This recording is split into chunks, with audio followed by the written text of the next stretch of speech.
mu silence badano group nga tetogera ngenda kukozesa kalika abamale batira okwogera abantu byo bakosa abantu balo ni basaba shalom era ototaze ku shalom ototaze ku shalom bantu beno kulaba ne bagala nnyo okola tena mukasako mu kasuku sanze yakagenda balina party Victoria University nedda is one of the graduates be batikidde waliyo lwamiti wala Sharon Jackie yaliyo lwamiti atwe samberedde nnyo lwamiti atwe kugunji ngali mu lecture ku bufana tugenda yebo Ramit, congratulations. You have kusoma. Yeah. Mwe bale kubera nange era sayo na emboza eri kasukula ijja eyokora. Ngenda soma mateeka. Kado kwa gendo kufuga na soma kado. Ngenda soma mateeka. Soma kado mo bampadde je kifukuke ayi. Ngenda kai. Soma mateeka. Wewe soze. Mwangambo kumba la mwanzo atuko. Era Sunday nation of ngenda sawa yonna. Ngenda soma mateeka. Ensonga nga tuzogera from Atlantic perspective ziri kweziri wano mu South Africa ababaka babera mpalya ekiri bazirina nenze noma ne yangambe badde njagala Shalom naye enviiri yalimba nakwagala kyayagala wangamba wali kunti waliko eki Jenna sumereye mukono serious kasumere yali no I've been a prefect serious from P1 nadhani kanga flag attendant P1 P2 nemfuka compound P3 njata mkuba P7 P6 nemfuka Ed Boy bap Ed Boy balinga ba P6 baba bela busy nembere Ed Boy sinya nembere alikaje nempango mwana sinya 5 serious sinya one awadaitaje prefect litaje Anglicans hey romu ya bawo sinya one nempangula nawangu mwana sinya 5 atenga ali asomedde down from sinya 1 to sinya checha kuwanguza akabi abantu banjagala nnyo Come a figure of people just love. Yeah. People ask me like, you got Shalom? Like, yeah, I'm Shalom. Like, nah. Over nakumba kukuombe. Wayola buyole. Nanewo kabakanji. Kabakasharo. Then senior 2 nemfuka compound and maintenance. Yeah. Senior 3 ngabuli class jogenda ne post champion. Allah. Senior 3 nemfuka anybody all level. Nawangula with 99.9. Naba nyesimba ko banonda. 99.9. Yes, I think I told you abantu musava besimbawo. Ngabana bayimba kimu. Sharo. Alinya Shalom muri Africa Kingdom. Abantu ngalinga in Shalom we believe. Baka kyali ku Facebook abango be in Shalom. So from the one sibantu bakanzindwa FBC. Kati L level namba nyagala bwa HP. Nga nyinyi misango sango. Ngemisango kyo atenga osikulinga dojinga prepsi ogera mu prep kapoli okwana jo school number 9 in school number 9 kapoli no student shall be allowed to engage in any section or with intentions to kola kati ngemisango mingi nga katumana kataine Netherlands wamita security mutemi they yapandikira application nanga man tushamu twagala gwe oje tumwagala oli biti tenga nzana balaba nje kinga abanda banfinga tuvaibinga fenna tubakona banange nza onna kulensinga okwagala mbulamu wangu lwenjukira so akwelabira onna kwena wangu la kaluku bwa edbo ya on level that was like mo class when nafuna obubu obutono only two people get to vote for me. In a class where I got few votes, only the 2 people didn't vote for me. I did a bad now, for me, I didn't see it. Chat to bang away set out. Set high. Yeah, that's me, I set high. Well, I'm watching my sister. I'm going to go some money. Tama Junior HP. Seriously? Katama HP. Then we have back on the Pudako Yvonne at Arimu Ebony's. We have back on the Nzirako. Junior HP. The Pudako Yvonne at Arimu Ebony's. What's Mangana Junior? Yes. You're the Atom. Twamanyangana Emperor. Why? Abana bagala Junior. Yali wakabi. Kichi mwagaza. Like he's a free guy. Like you. Nga tuva funa twawangula ngana akwa naye onobanga Junior. And people will like, Junior bali bamuta Emperor. Ngo osomo ita Junior. Emperor. Inga yaliyewa. inga yali ewa empula nga ajja ku assembly nga olabira ddala empula nga tulunama tuti junior ze naye yafuna obululu bungi nnyo yakupa yaliwo n'amuwangula akalulu kati olevo mpangula then elevo ngamba era nkyayagala ng'abaana abalonzi bange bayayaana essomero tewalivaako kati eri yali green campus kano njja ku main campus kakati ng'abaana bafuna information gyembadde eri oyo mwana wa akabi nnyo mumuwaaka mubambi mugambe yesimbewo ng'ampandika application kati ebiseera bye baali bakamala Dr. Besigye nga w'amaanyi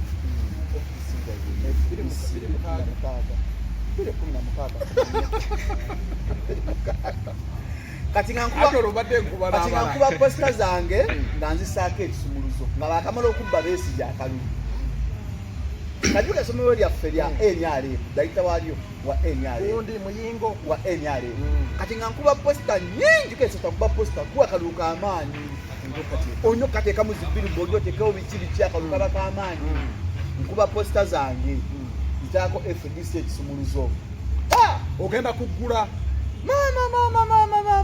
mama ate aziteekawo atya nga ffe tuli beera bazikuulayo zonna tezadaisawo nga gudi evuddewo ekiragiro mwadimi nga waliwo omusajja amuyita Bazira yali muntu wa muyingo linda kumalinga mukola ebintu ebyo nga mulimu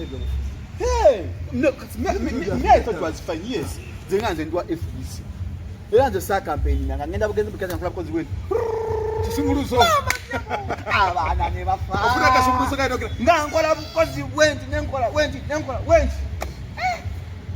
abaana ne bafa chacha kuleta okwogira FDC nagala nnyo Dr. Besigye jijukira yali wa 2011 yayita kawentinga naye Besigye okuva ekisaasi paka atinga yamalawo essaawa ng'abantu bangi that I saw people crying. Waliwo omukazi obambe bayafana okufa omukazi yakaaba nagamba wi batugamba mulwadde wuuyo omusajja wuuyo anyiriye omusajja wuuyo I saw people nga baleeta enkoko abantu ne baala wansi Gomez Dr. Besigye ayiteko abantu baagala Dr. Besigye entinda okuva entinda paka olaba ekisaasi n'entinda otambula eddakiika 10 ng'otambuddewo naye Besigye amala eddakiika essaawa 2 nga amakubo gakwatiridde paka era ebaagaba netulina okugenda okwowa nti kampeni yasembayo ligenda beera nakawa ne bagobagoba ku bantu awo ayite wagende kampeni yesembayo kati nenkula nga negomba Dr. Besigye nene byajja ayitambu no anyatwe diri bakyamukubye ekiyagasi mu maaso I saw someone nga I should be like Dr. Besigye nenjagala nnyo Dr. Besigye nenjagala n'Erias Lukwago nali mwagala nnyo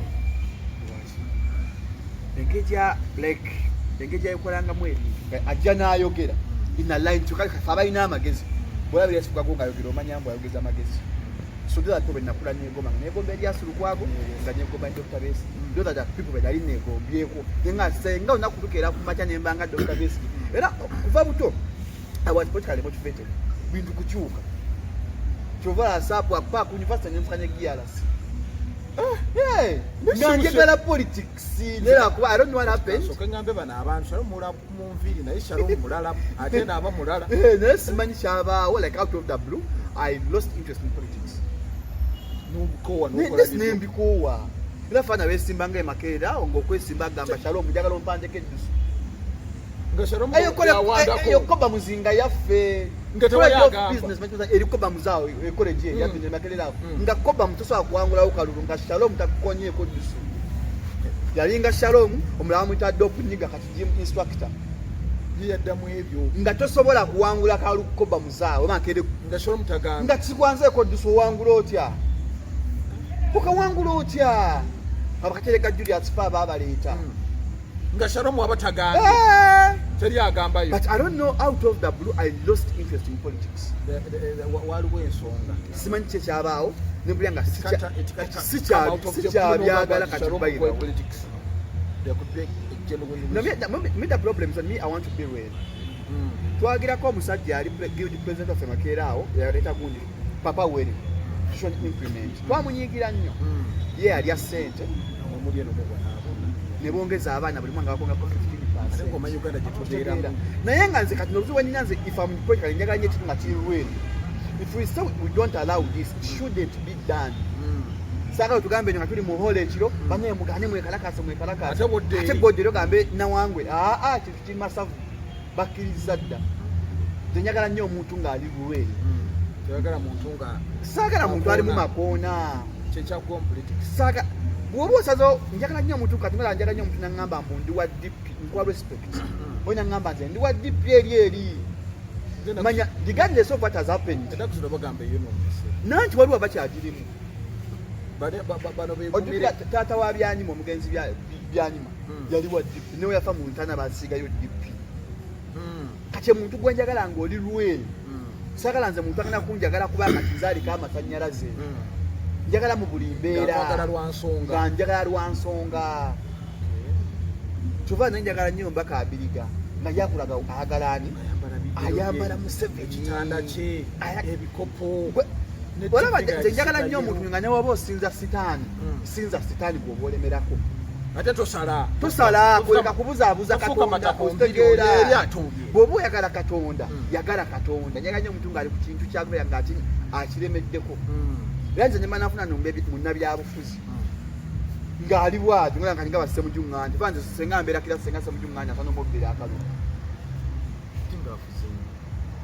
but his works are visible semujunganja omulaba bingi eyibaddewo omuyaga guzze bino nasigala ng'ali muki nina omuntu eyakola segment agamba nti parliament waliwo andout gye babawa ekibanga lunaana naye omuntu atwala obudde okugisomako essimu abasigadde kyova olaba ne byakola ne bw'aba ayogera nga presenting you get it from someone who's learned tayogera byakusala kazindaalo madamu sipiika sa madamu nadda mu lukubo n'ajanjawaza gavumenti eno yantama sigenda gavumenti yantamu ogenda omula atali ku mazaalibwa ga mwana nzabo sibagoberera bwe nkukyayirawo ddala wali mu gundi ng'olina enviiri nensalako kwe neve nasakomawo nonyagala nnyo enviiri bwe nava ku campus tezaali zange zaali campus yali kinki enviiri ziba bazongerako extension wafuna n'obudde obwongerako nga tezaali zange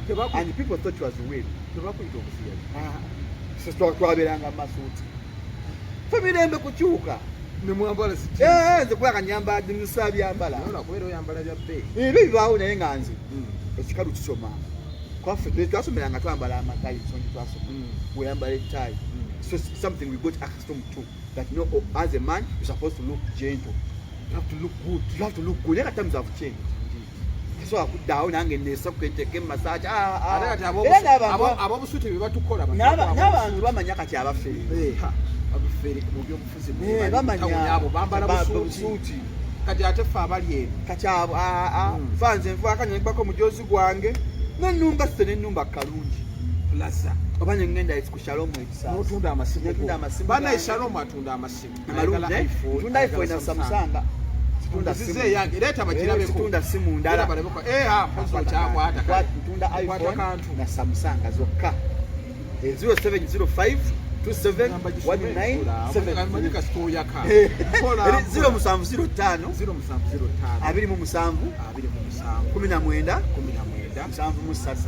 nsangibwa kalungi plaza 0705 271973 abagala iphone ne samusanga ne spare byonna yeyo ne spare naye mulina yeno enyo esimu Pro Max bawedde kati content ekyaŋŋananga okuwa interview ezo simu zotukwatiramu oyagotamba newakunaniwa kansala bana bali embizi y'okuluyo embizi y'okukubo ezo si bya mbizi yakukubo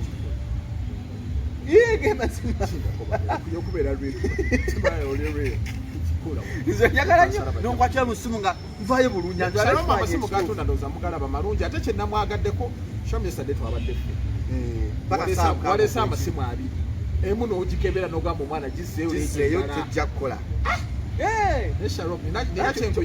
netweranga ati nzala wakisanga bizinesi yange I throw referrals bwongulako nekkolera bwagamba omulala nze bwentyo bwe neeranga kyokola n'abantu baŋŋamba lwaki siranga gundi ebiti ejagaali yange siranga jagaali entunda just njogera kwa mwanye mu gitunda kakati ate no njiguze yakwata content ogera kunguza yenda tiwedde je nkwata yo eno ya content manyo mu mbadde okuteka mu awo kati kasukwa wedde wedde Shalom gera mberenga muwagira atunda amasimu byegali amanyiga ekisajja semanyi obaga jegali tuwaje kapuliyambo kawedde nedda tuyina ke tugenda okwongerako kasuku omusanga otya kasuku twali kwe tuli wano waliwo mukwano gwange bamwita Mabiro ali mu America twasomanye kufasinya wano mpaka campus kati Mabiro oyo yali chali wa kasuku jukira mugenzi katolo wa mawe yalwagira yamanyira bakasuku kati nabeere ettake nga bamubera ko bamujjanja bege ettake bikibichi kati Mabiro ngamba bakasuku bikibichi nga bachalibe family ya katolo yali kwano yes kwanye ne mwana katoko ndo ajoy twasomanye kufasinya wano mpaka university seta paka tiacha ile brother kulabyenga mwekubira kumoyina ne group ya foji atona roni mu musanga wansi aleta wa amanyi sebo roni kyasomera kyenkakala kakasajja kyasomera kali real kalinga ati yasomera mkanya so roni wa Sentilo beva ku Sentilo najja ku books so group ya fubwecho kati rumtu atuli awo Mabiranga ajja mu Uganda twas last year Mabiranga kujja mu Uganda kati nga tuberawo mpola ngamba njaka kati nga jja tufunya tunyumidde December nyasasulako waka tunyumidwa nga nyima njagalo singanye kasuku kamba nyima ndi mu busy bichi nga mbampola duka December mba busy abudde ebweru bagala dagala abakoze eki kati munga angamba ko balabidira ddala manyige sajja tebalina kasuku yali anyajalaga ngagala kwata chance nalubega yali no mukwata atenge sote nga teziyitamu hanyuma atugende ku molekyo ekololo Mabiro ngamba jangwanyo ku molekyo ekololo nyuka ngenda kwa sezi wagenda okukolera nomugawona wabiri nga gwajangu ate Mabiro ampa sente nga nsoka ntera abiri ku simu ez'amafuta nga va ku dduuka ggalawo yangu ku molekyo nga ngenda nga nsangawo bwe nasanga akasuku kati my first meeting mwana nno ku myaka ya serious nga twegwako awo kati nga tunyumya emboozi kasuku awuli emboozi zenyumya nga zimusesa ate oli mwogezi kati nga munyumiza emboozi omwana yanimba mbu abeera munyonyo kumba abeera mu binzaali kali ngamba sokoddemu emboozi gy'oyogedde agiri kodinga azisa ku TikTok kati kumbe emboozi zigenda kunyumira abantu kagenda okutambula akantu kafuuka katambula nga muga omwana ngamba abeera munyonyo kumba abeera mu binzaali nvuga paka mu nfuufu kaganda abala abeera ku Salama mwawuleewo Salama si munyonyo omwana abeera ku Salama namukasa kyakola abeera ku Ntebe Road yagamba abeera Ntebe ate branching ground nadda mu ndejje kati webuziwe balina obwo kati abeera ndejje ku Zanda yagamba abeera Ntebe kati ayina n'ekirala kyakola yagende Dubai emirundi ebiri kati wasanga abanyuma Dubai nze Dubai nanyumya Dubai nanyumya take namukasa anyumya kyokka yagende Dubai teyafuluma na mugundi mu hotel bwe yafuluma kati omusajja n'amugamba what are you doing there go back naddayo naye yabadde n'anko Jim Tex nanyumya emboozi e Dubai Uncle Jenkins gundi anyumya emboozi ki Dubai yona malayo emyaka 10 kati ona baneze Dubai musobola kumya n'omuntu yamala emyaka 10 nga gwali mu hotel naye namukasa alimba ye naakugwako kati ne munyuma ku mboozi y'ettaka ayinza ogikujuguza bayagendayo yali mu hotel teyava namo kati ebizimbe ttaka n'embeera teyanyumira wowe n'omugamba munyako ebbirize waliyo naye namukasa tukutumiddeko kayombedde kolwesyo nemunzirako nemwogera kati munaye nga kasuku mukolera kati abalabe Salama omwana ngamba abeera ku Salama ogikumba abeera eri mu binzaali samanya nga abeera munyonyo nankuba essimu mbula mbuuza obuvubuka ano ndi wangamba eno oli ku binzaali nampulira ennaku mala ngambye abeera munyonyo ositegeera nyakuba nenkyuka nenesonyiwa omwala kati nkanyumiza kasuka ngamba katambula ku TikTok ne kavidiyo ako gyekali kanyumira abantu nga munjagala ompeyo emboozi nga atera kuwa emboozi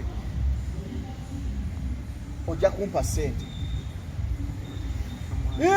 nga emboozi ya sente kati Mabiro amugamba hakyali omunyumiza ku mboozi y'abasuga mami akujja kutuba bane ng'abiriko kwegali wano Mabiro nyanya munyaka mugamba nti kama nyanje kutuba ate singa sente soko nsikemu kati Mabiro agamba kasuku emboozi munyumiza kuyashuga mami ng'anyi munyumiza Anti Rose namugamba naye oba ajagala mu kamera $1,000 nga nze emboozi njikuwa ngamba channel yagala twala antwale obankuwa channel mpe emboozi nga tukkaanya akasuku agamba ngenda kuwa akakati yakakuwa mukazi seriously bakasasulya ku mobile money ne bakampa kasuku naliyo nalina byenkola kuko nali manyi n'abasinga baterebu abasinga nga bakyali bangenda manyi nga saagaanyo bya kamera nasibe bya kamera emboozi ya sugar mami ne bagigula ne bampaka emboozi ya sugar mami kasuku yagigula kakadde yakola mama kimanye guno mwaka ejasiza okutambula kasola terekere nga nyina mutwalo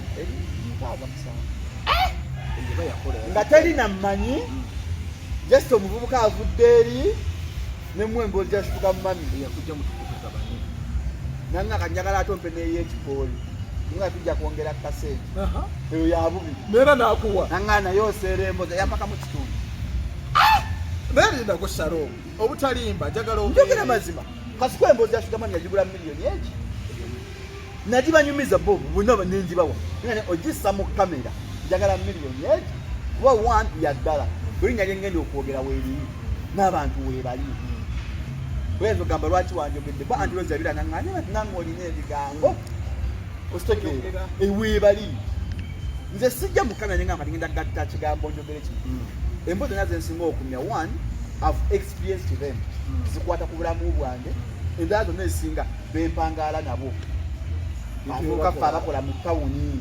okedde ku makya kikyozaako kati bwe bulamu bwe tubaamu byonna emboozi nesinga zonna zenyumya zonna esinga zituuka kuuza ku bantu bembeera nabo naye ngaesinga ziba zange emboozi y'ekipooli yagigulaka mu kitundu era noneekuba nga shalomu ow'ekipooli kuba tujja ntukolampola nga tujja tukolampola ne banjagala kasukula ivu ne tutandika paka tata okusanga nation olina lwokola stories bwemukola stories abantu abo ne babanga n'obaleetera era waliwo n'emboozi ezimu ezali security tapes ozira ndolingo weziri no one be yourself don't fake namukasa asiba kuba kozi waliwo omuwala yali agala ate kubeera nga namukasa namukasa ajja kunyumiza kubuuzi ya namukasa alinga ku Baba TV ng'akola naye mwana mumanyi kati aba akola omwana agamba namugana naye nowa bino byolimu tebijja kukola ani nalinga akola nankubbi kwanza mumanyi kubbi ni gwenkozesa namuga eno TV nga tijja kukola bamanya ku Baba TV mulya n'ekikomando ati sikyaliyo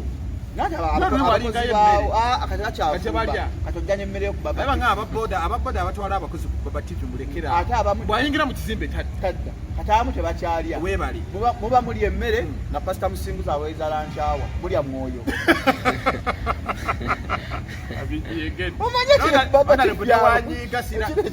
kati twali tugenda vuma omukazi bajoya mutaasi tugenda ne batuwa kakadde twali tubajja miliyoni nga mukaaga namukasa nemugamba vaayo jangu tukole atambula bulungi abantu bamwagala basooka ne bamuyingira bwe batyo kati felafu tukola story binaga kasuku nze abanyaganda bazibu nyuga nga nakola stories nakola kasuku omukomyawo ddi muleete buli akajanja kati ennaku zino bane Shalomu ayogera nnyo banange Shalomu naye asukka kati asirika abajjagire bwati n'ogamba mwe abampaana kyekyabawatinga mwanvaamu so bannayuganda we batyo kati mbadde emboozi zino zigundi stories zotera okukola n'abantu oba sho zotera okukola n'abantu nemweyingira nnyo nakulaba ne kojja kagatto akuleetera omutwaliro kojja kagatto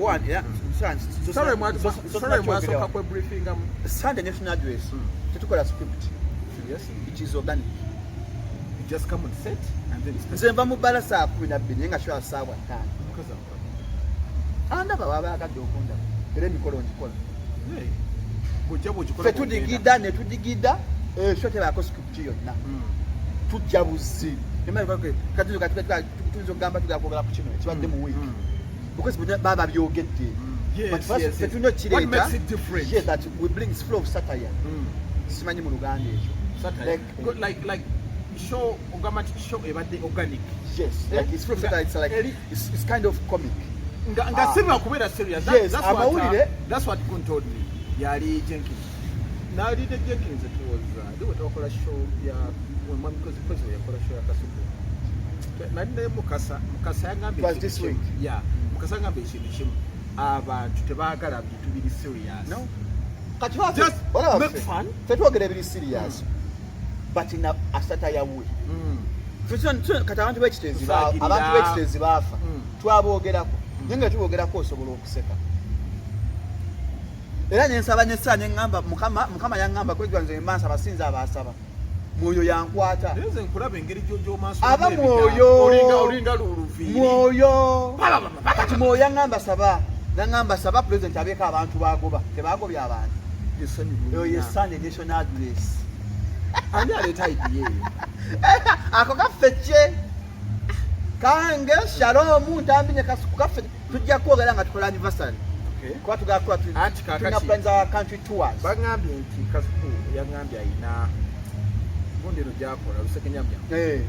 Dr. Muganga yakojeemu. Era message yaje. Kati bwegwa. Nafe tugenda kola Sunday national address.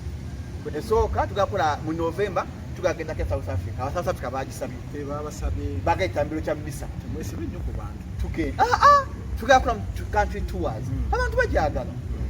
Fwe tutambula nagamba Shalom. Anola abaseeka. Nagaba sebo oba ku bibyo. Kati munze Sunday we mbansaba. Mwoyo yanungamya. N'ebigambo obana bingi. Mwoyo. Obanga kifumbo. Mwoyo. Obana bingi obanga kifumbo abadde wa. Mwoyo. Nange simanje biva. Kati mwoyo yangamba buli yali enna mu kyekitezi. Bamugobe baabewo n'abafa. Era ne bamugobe. Babagobye mu. Wajja bawo n'abafa stress n'abakwatibwa. Yes. Batwajogera ku futakola Sunday national address eyo abantu abanye stress zaabwe. Bwe kyumba kyogedde. Toka ntoke ekoze. Gwokola bugako otashonga nya. Kituufu. Siba nya buli kanaku. Buli kimu kyogeddeko. Batoka ntoke ejja ku Saturday. Neekola ate ne bagira. Ne bagira bala. Kati ffe nga tulina okukola naffe ekintu ekigenda okutulabya. Like what makes you tukiyita mu econ competitive advantage. What makes you different from your competitors? Because you said something that stories zibawo mu week. Stories. Nakati mwe mugikoze mugimekinze mutyo okubeera different nabiri. Because bwe musitola ajogeddeko. Ana kuzina ekintu kino owa boda asobola okukola ekintu. Kati what makes you different from the wa boda? Kati ffe tufuna ab'enjawulo ffe kati fisani study se nga bw'ogiraba kati ffe. Mutugala kuwa ekintu one, we don't just talk for. We make research. Kwibaddewo. Olajja kukola stola agambe gonji abayetina bwekiti akirekaawo. Ffe tukola initiative. Nenkwata esimu nenkubira King Saha. Nenjogerako ne Kamini. Nempulya side zaabwe. Kati nganze nobba nga mpa ekintu nga kiri balanced. Nenkugamba ngamba mu ndi team King Saha. Nga mpulidde side zombi. Nga seekubidde. I take initiative. Ffe tukola. Kakunagala kansoke nkubye kuona. Gambi nagamba yakangule kufa busi mubuze story eno. Okay, nemugenda nemujigatta. Netujigatta netumanya gamba.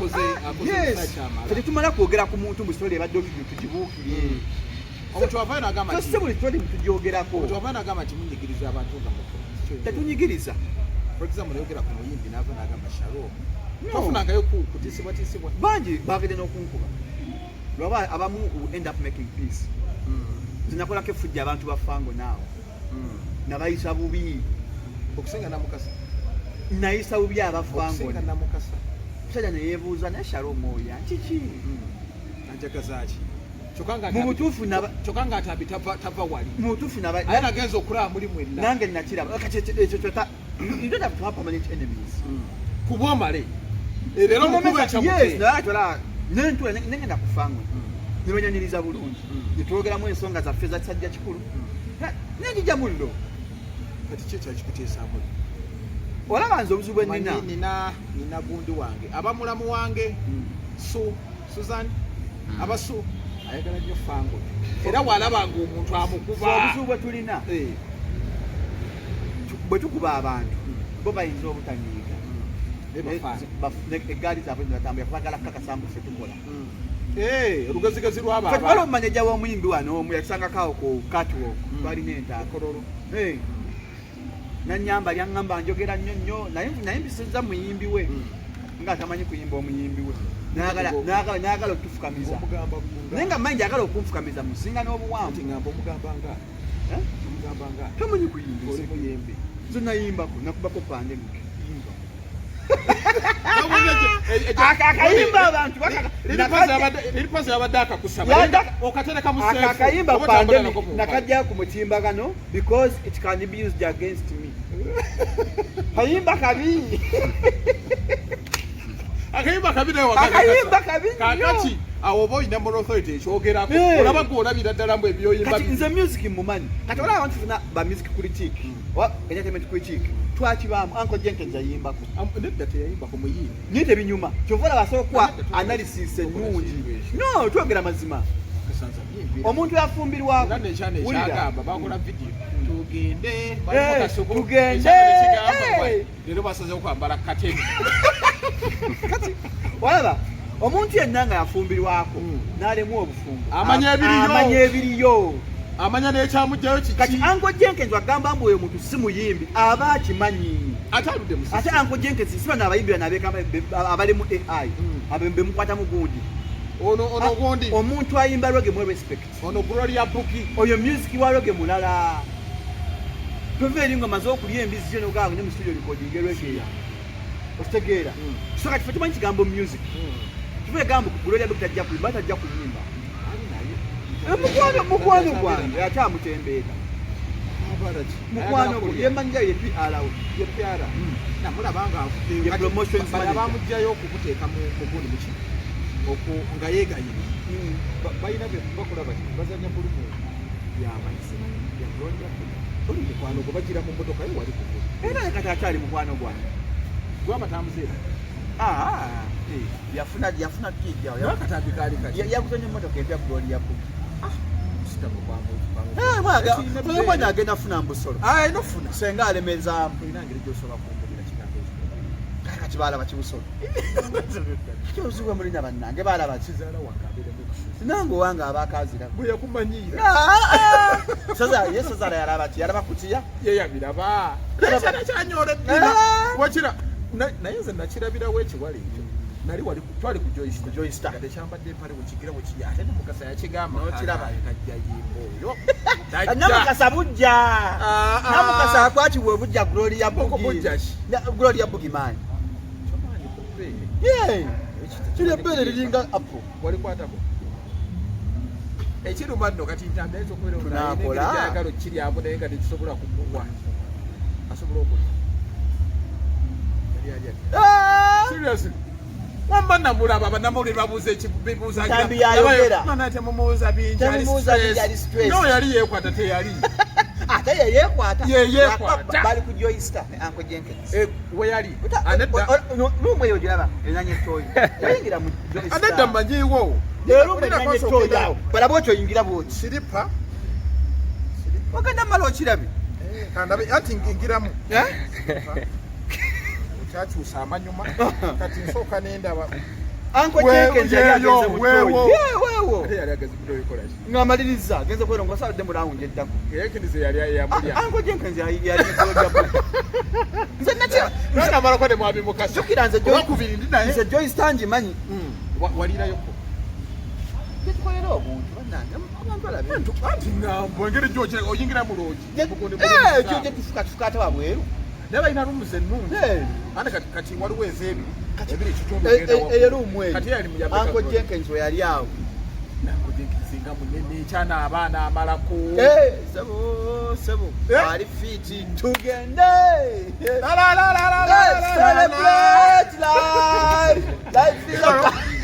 nyimba mwami Mukasa alina okuyingira kungoba enyimba njogere enyimba nzisse ajja kuŋŋamba enyimba nzisse atandika remix Celebrate Life is a very good song sing tomanyiira ejoga nti oli munyimbi mubi bamunyimba za Mukasa nze nyimba tufimbire mpande Jerry pandemic efuse pandemic komaawo wajubidde lupaza gamba sindika oluyimba muva ku nyimba za pandemic mune paati y'oluzungu wakuba nowakuba abasoga kiro bateera abasoga kibona abayimba ennyimba z'amaloboozi basoga bayimba abasoga amaloboozi yamu voice tulinawo Latin music naye ne musoga naye akayimba omwana mulanya MC Cats bamutala ndo aka manager we Latin music mumanyi nabeerawo ne Dr. Lava yali ne feeling none mwala wa Moti mwala wa Moti yabadde mu video yabba akayimba ka Judith ba video onayimba engalo zino zinanyabasimbi alina akayimba ke yabba Dr. Lava boy yabba akayimba yerekana yabba kaka wakati bana Uganda tebawuliza ate sikimanyi simanya engalo zino bayina okumpa interview anagipanga toke ajja kuwa ana wagana ngagana kano tetambula tetambula so musinkana ne Kasuku tusinganye Kasuku obulamu butambulira ddala omanyi kala it's not about that time you have spent with someone. How's Kasuku in real life mu bulamu cause nze mumanyi Kasuku is the real guy everyone will meet before they die. My man Kasuku is real jagala Kasuku era sengenso nalinga Kasuku sengene ensi eriwala is real waddala ekyo kyekikakasa nazula ekyo kimu bulamu. It's not about the time you have spent with someone but their impact on your life. Frank Ntambi nakamuntu tikana buno omwaka naate mbasagala kuta njagala mubuuza Ntambi ali ludda wa kuba anteeka ku level bikasala abako kyakwongerako ne bano abantu amutwesiba ku bantu ng'oludde naye muvudde wala nga yakusibye omuntu muleke Katonda akuwa abantu abalala. Messi omu asinga tiimu ya Arsenal yonna tekikola nga toli wa Arsenal kola Arsenal weeri Man U teyogera esinga Man U abazanyi bonna okuva tendaga we yajja bonna abasi ate twogera ku tiimu Tenhaga bwetwogera ku tiimu esamba akapya toleta Man U anti gyowagira niyo ate si tiimu ya mupiira kati obadde gyolina kati oli ku tiimu ya mupiira bano njogera ku ba mupiira nemanyi bano ba TikTok abazanyi manyi abazanyi bagula ku TikTok Man U yaleeta Man U abazanyi bagula ku TikTok yono yamuteekawo ne yayingaga akakima kano kebagira nga kasala bwe kati kagira bwe kato kandi yekali yagenda tetwakawona omubulaziru wekali banesi obanye mbulaziru bamwenda waliwo ne ali smart yayambanga ne gloves obuzibu bwe buli kokiwa even the team nedda even the team naye oyinza ogamba nti ne team nfu naye omutendesi buli muzannyo gwaleeta yetakola twakola ensobi mumanyi yali emu kugoba Fanigal webale Fanigal omupiira gwe yakuba tiimu yange goole senga twasigaza Fanigal wala olaba Arsenal yo kibanze nsanga mu Arsenal yo yafuna omusajja waayo ne bamuwa obudde ate mugezi naye bamubye batubira gwa Man City naffe baatu buli mubawa nga tembyogera baba bashi naffe baatu kani bani bagimba ogambe tiimu ya mupiira nate abazanyi gula ba TikTok nawe kutwala era kati eringa Chelsea yo Chelsea oba yabaaki egula balina dule noba ekisajja tekitegeka naye wali sabide ku yani malangete Bungereza mama amakati wali wonna oba osaasanya musaasanya wanje Chelsea kasita banye duledi ekugula yeyaga abazanyi balina duledi Chelsea beeyagala goli wali Sharon tukyagenda masobado ngamba Kasu is the real guy naye kimala wakabi nze kyamwagala ku Kasuku oyo omulaba kino nkyogerera nejjo yakyogedde ku show maama we yalinga eyambuza era wenkuba wona essimu nga nina kyenneetaaga ampa buwuli ngenda bugezi neyagala bwe Kasuku tuli bwe tuti tubula ampa akantu Kasuku yewaddala buli muntu yenna andibadde afuna omuntu nga mukwano gwo nga Kasuku akoze obulungi obutagambika nga sino ebyo tulipostinga nga sino nebya media waliyo omuntu ataswako ovanga ku muntu akukwata nagamba agakulya byennyanja sigenda kukuvubira kankuyigiriza okuvuba that is Kasuku teri mugagga wa mu Kampala Kasuku gwatantukteeko kyagamba bagagga takola nkola y'abagagga Kasuku takugira mbu sikuwa mugagga wange Kasuku buli mukwano gwe yenna mundaze tayanguye if it's meant to be it's meant to be that's life era ebirikera nga kiganya okukola we shall move on nenga bakikigaana buli muntu yenna Kasuku gwa meeting nga bonna aba meetings Kasuku ampadde opportunities zikola kukuziza simu zinenga toza zineze base nozitunda nzijja tena nattaka Kasuku ampadde bakasitoma b'engatto ate sekana badde Kasuku twandikutegedde nze Kasuku yansanga n'emmotoka emu kati n'emmotoka esatu nga sineza na mwaka Kasuku akwogedde financial kati enva nsabira bwe yali ku channel alaba vidiyo eno Allah amuwe n'aba muntu ogu akyusa obulamu bwe nkulaba essanyu ly'olina oyagala nakkaaba ng'oyogera na Kasuku kuba mmanyi bwe nayisaba guno omwaka sasaako mbumbeere mu media minoba satirozako mboba nja kibeera it wasn't the plan my plans were for mukama business nkoleyo branch waliwo kye bagamba God's plan kyekyo kyonta gyagamba mutonzi waffe yasalawo Kasuku ku byakkoledde oyinza muwa kirabo tewali kyezamuwa kyezamuwanga just you have to be a good friend that is it what kyenza okuwa Kasuku kiri kimu loyalty kubeera loyo kyokka kyenyiza omuwa butamulyamulo kuba buli kimu kyonna akirina Kasuku mukajaavu gojja ya milioni 7 kati muweeki essimu gyalina yaba nange gyenna zezimu sijagamba mumuwe 50 budget nanya 15 Pro Max 1 terabyte gyalina simu yabakadde 8 Kasuku talina mmotoka emu naye kati ndowooza owulira akwata Kasuku obanga ali mutwalo alina emmotoka y'abaana UBM evuga abaana alina eya mukyala we kati muweeki ebyo byonna bakimbula emmotoka 3 mbiyigira Kasuku yaŋŋamba awo ofuna ssente abaana agulira emmotoka ebire y'abaana naye kati omwana wange agenda kuweza omwaka omwezi ogujja naye alina emmotoka nakimugulira ate ono gwe baazali naye ngenda muwa emmotoka naye ngenda kanyamanya mbu ffe tetwabifuna tulina obbiwa abaana baffe nze buli kyesaafuna kyonna ngenda kiwa omwana wange Shalom omuntu kiri kyoyogedde mu kwetagayo omuntu nga katwala namukasa n'abantu bange ndowooza basatu bavanyo wala kumeka kyo musiraamu teramuleeta kusaani kiro omulaba musiraamu ali atya akola bulungi nenamukasa tuvudde wansi era kumega kyo okola okundi aliwa ekyo Kasuku kyeyakola kati omuntu asobola akreminga Shalom Kasuku azimbye ekintu sikubuukira okitegeera nze kati waliwo abantu oleesa omuntu nange nabatandika okukubira obusimu nze mmaze omanyi sigabayinta gwe kikumpesa gwe oli muntu wange ebyeddala buli kyali wange tebanzudwa mu kamera nenkuwa nze sigabayinta kumanyi ate otuula wa omuntu wepa obeera wa Kasuku olumu n'obeerako neeri ewaja ne Wazubeera kwane Kasuku bakyali wange olina baki kanze ninga kamiliyoni sikwakolabo mu bya olina ne watukubira mujje tukoleyo akantu olina bw'oba kyali wange nkuwanga sesise nze nantu bajja bangi nakati bajja TV ne zijja naye nze siziwa saakati ogakumpaaki kati nkukuzizza essimu gakupa okadde bwange buna kati nze mba nkola waddeyo ddamu olangeyo langayo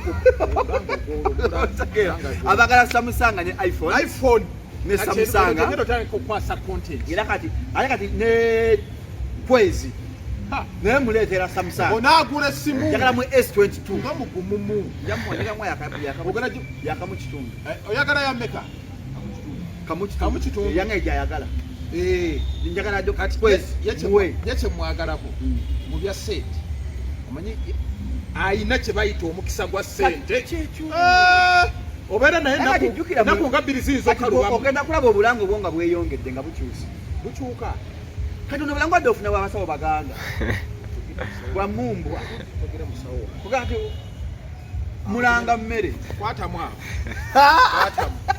kati ogafuna obulango nga bumalayo tekibiyitirize